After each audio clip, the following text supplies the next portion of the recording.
Vítajte pri našom dnešnom skúmaní. Máme tu naozaj, povedal by som, netradičnú kombináciu, slovnú zásobu a slovenskú medzivojnovú poéziu. A to všetko cez optiku videohry Dark Souls. Presne tak. Zdrojom je text, ktorý bol pripravený ako maturitná téma a využíva práve tieto zaujímavé prirovnania. Áno.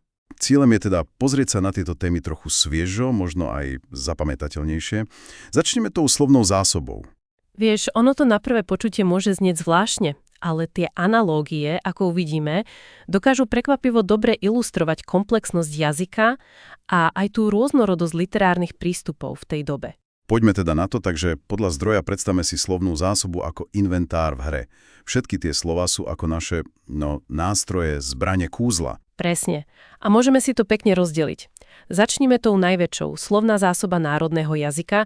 To je podľa tej analogie ako taký ten Lord Vessel. Proste obrovská nádoba. Aha. Je tam úplne všetko. Spisovné slová, nárečia, slang, knižné výrazy, nadávky, aj tie najnovšie mémy. Proste najväčší možný rozsah, ten najväčší potenciál. Ako ten plus 10 Black Knight Sword, ako sa píše v zdroji. Rozumiem. A kde sme v tom my, jednotlivci? No, individuálna slovná zásoba, to sú naše osobné štatistiky. To, čo máme natrénované. Ako sila? Obratnosť? Presne tak. Závisí to od toho, čo čítame, aké médiá sledujeme, či už Netflix alebo TikTok, s kým sa bavíme. Každý hráč má iné hodnoty. A z toho potom vychádza to, čo reálne používame? Áno, to je aktívna slovná zásoba. Naša equipped gear, nasadená výbava. Slova, ktoré máme hneď po ruke. Zdroj uvádza ako príklady také tie súčasné veci ako cap, drip, l, nahbro, reel, čajky, bruch. Zaujímavé príklady. To znie ako taký ten PvP set, ako píšu. Presne tak. Výbava pre rýchle interakcie, ktorá sa dosť mení s trendmi. A potom je tu pasívna slovná zásoba. To sú tie veci v truhle. Presne. Slová, ktorým rozumieme, ale bežne ich nepoužívame. Ako tie špeciálne boss weapons. Vieme, čo znamenajú, ale nevyťahujeme ich stále. Napríklad pojmy ako lyrizmus alebo báseň v pásme. Rozumieme im, ale v bežnej reči ich asi nepoužijeme. Jasné.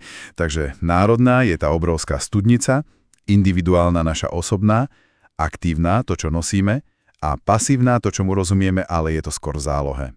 Dobre. Áno. A teraz skúsme túto logiku výbavy a stratégie, alebo teda buildov, aplikovať na slovenskú medzivojnovú poéziu. Tá doba bola dosť temná, ako svet po páde ríše však. A každý básnik mal iný prístup, iný build. Presne. Tá analógia tu funguje fascinujúco. Začneme napríklad neosymbolizmom. Emil Boleslav Lukáč. Jeho build by sme podľa zdroja mohli nazvať samota a duševný úpadok. To znie dosť depresívne. Áno, pripomína takú tú osamelú NPC postavu v hre, ktorá hovorí: všetká nádej je stratená. Používa veľa biblických symbolov, temnotu, smutok. Jeho báseň spoveď je vnímaná ako také priznanie pred finálnym bossom vlastnou dušou. Také osamelé NPC niekde v Anor Londo, ako píše zdroj. Fíha. A kto bol na opačnom konci spektra? Kto prinášal svetlo do tej temnoty? Jednoznačne Jan Smrek a jeho vitalizmus. To bol build s názvom Život je slnečný estus. To sa mi páči. Praise the sun. Presne. Oslavoval život, radosť, lásku, zmysly. Jeho báseň Cválajúce dni je plná energie pohybu. Ako keby neustále robil rolovanie, uhýbal sa pred problémami s radosťou. Je to ako ten Soláre zo zdroja. Úplný opak Lukáča. Máme tu teda smútok a radosť.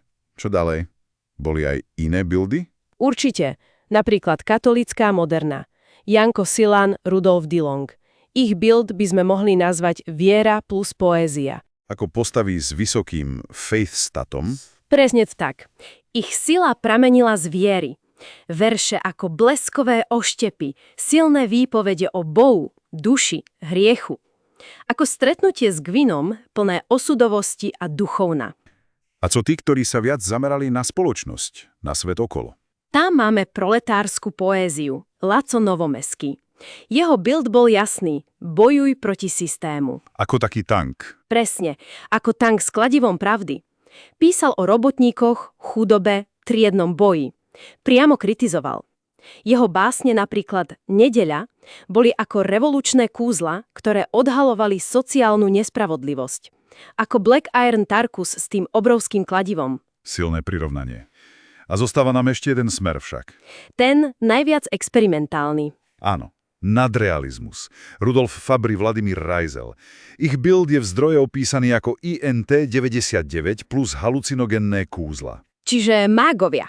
Tak nejako akoby prešli portálom do inej reality. Písali o snoch, podvedomí vytvárali nelogické obrazy, voľný verš, žiadna interpunkcia, ako keby čítali nejakú ancient tablet. Dielo Uťaté ruky evokuje až horor. Zdroj ich prirovnáva k Seath the Scaleless v poézii niečo neuchopiteľné, zvláštne z iného sveta. Pán, to je naozaj pestrá paleta. Smerek ako optimista, Lukáš ponorený do smutku, novomestský bojovník, Fabry experimentátor. Všetci reagovali na tú istú dobu, ale úplne inak. Presne. Takže aby sme to zhrnuli, slovná zásoba je ako naša výbava. Čím viac slov poznáme a vieme ich cielene použiť, tým sme silnejší v komunikácii. Presne. A slovenská medzivojová poézia nám cez túto hernú optiku ukazuje rôzne bildy básnikov, rôzne prístupy k svetu, k životu. Podobne ako si hráči volia svoje stratégie v hre. Možno taká myšlienka na záver, keby sme tieto básnické bildy a ich dôrazy, či už na vieru, intelekt, sociálny aktivizmus, alebo tú životnú energiu, vitalitu, skúsili aplikovať na dnešok. Ktorý prístup by podľa nás najlepšie rezonoval pri interpretácii našich súčasných víziev? A dali by sa podobnými analógiami, hoci aj herní, charakterizovať aj dnešní tvorcovia alebo myslitelia, aby sme lepšie pochopili ich stratégie?